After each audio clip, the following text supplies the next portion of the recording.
Head constable Suresh Reddy వినూత్న కార్యక్రమం చేపట్టారు. తిరుపతిలోని పోలీస్ క్వార్టర్స్ లో నివాసం ఉంటున్న head constable Suresh Reddy coins collection చేస్తున్నారు.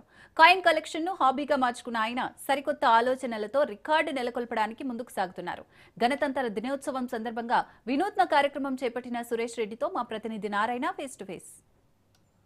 తెల్లారిందాన్ని కాకుండా ప్రతి ఒక్కరి జీవితంలో ప్రత్యేకత ఉండాలి. ఆ ప్రత్యేకత మన అలవాట్లతోనే వస్తుంది. ఆ అలవాట్లు ఎలా ఉండాలంటే ఇతరులకు స్ఫూర్తిదాయకంగా, ఇతరులకు ఆదర్శంగా, ఇతరులు మెచ్చే విధంగా ఉండాలి. అప్పుడే ఈ సమాజంలో మనకు ఓ ప్రత్యేకమైన ఐడెంటిఫికేషన్ ఉంటుంది.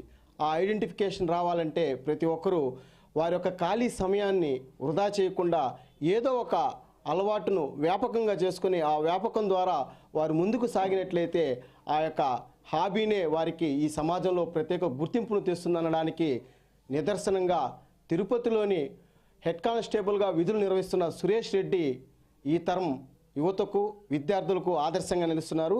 ప్రస్తుతం మనతో పాటు ఆయన ఉన్నాడు. ఆయన అడిగి తెలుసుకుందాం.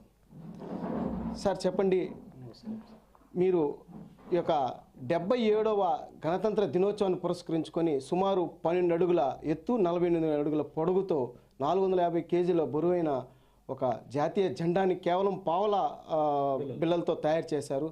అది ఎలా స్ఫూర్తి, మీకు ఎవరి స్ఫూర్తి? అసలు మీరు డిపార్ట్మెంట్లో ఉంటూనే ఇలా చేయడం అనేది ఎలా, మీకు ఎప్పటి నుంచి ప్రారంభించారు? జాతీయ పతాకం పైన గౌరవము, ప్రేమ మాకు ఉంటుంది. ఎందుకంటే యూనిఫామ్ డిపార్ట్మెంట్ కాబట్టి మేము ఎప్పుడు గుండెలపైనే జాతీయ పతాకాన్ని పెట్టుకునే ఉంటాము. కాబట్టి దానిపైన పిల్లల్లో కానీ అవగాహన, జాతీయ మన పతాకం చూస్తానని మనకు తెలియకుండా భావోద్వేగం జరుగుతుంది, పిల్లలకు కానీ పెద్దలకు కానీ.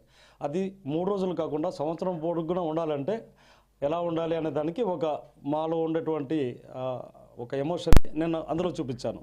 అందులో 1,60,000 పావురాలతో ఆ జాతీయ పతాకాన్ని వేశాను. దాన్ని వరల్డ్ గిన్నిస్ బుక్ ఆఫ్ రికార్డుకి పంపించాను. ఆ కార్యక్రమంలో ద్వారానే ఇది నేను చేసింది. స్వతహాగానే నేను పూర్తి చరిత్రకి, పాత చరిత్రని ముందుకు తీసుకురావడంలో నా ప్రయత్నం కొనసాగుతూ ఉంటుంది. అంటే మీరు ఈ యొక్క జాతీయ జెండాని పావలా బిళ్ళలతో తయారు చేసిన జాతీయ జెండాని ఎన్ని రోజుల సమయం పట్టింది? మీకు ఈ కుటుంబ సభ్యుల నుంచి ఎలాంటి సహకారం ఉంది? నాకు మా ఇంట్లో మా భార్య, కొడుకు ఖచ్చితంగా వాళ్ళ సహాయ సహకారాలతోనే మేము చేసేది. నేను ఏదన్నా అది మరి చేయదలుచుకుంటే వాళ్ళు నాకు నేనైతే కాయిన్స్ ఆ డిజైన్ మొత్తం చేసి పెట్టగలుగుతాను. కానీ దాన్ని శుభ్రపరచాల్సిందంతా కూడా వాళ్ళే కాబట్టి నేను డ్యూటీకి వెళ్ళినప్పుడు అన్నీ కూడా జాగ్రత్తగా వాళ్ళే చూసుకుంటారు. వాళ్ళ సహకారంతో దాదాపు 45 రోజులు పట్టింది నాకు దాన్ని వేయడానికి. ఎందుకంటే వర్షం వస్తే చేయలేము, ఎండలో చేయలేము. రాత్రుల్లోనే లైట్ వేసుకొని, ఫోకస్ లైట్ పెట్టుకొని రాత్రుల్లోనే చేస్తారు. రాత్రి 12 వరకు అట్లా చేసేది.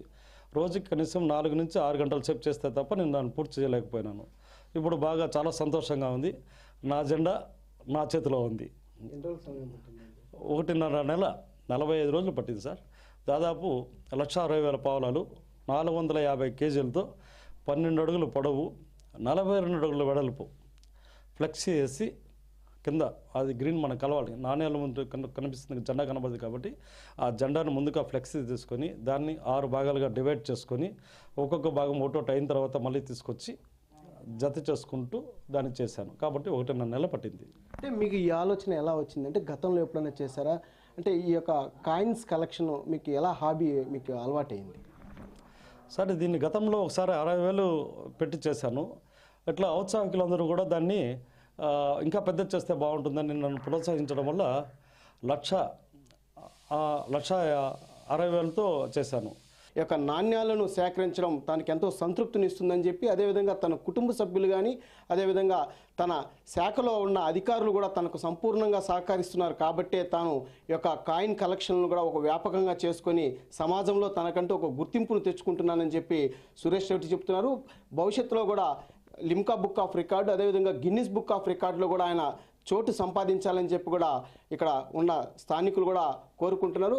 అదేవిధంగా రాజ్ టీవీ న్యూస్ కూడా ఆయన యొక్క లక్ష్యాన్ని చేరుకోవాలని చెప్పి కూడా కోరుకుంటుంది. కెమెరామెన్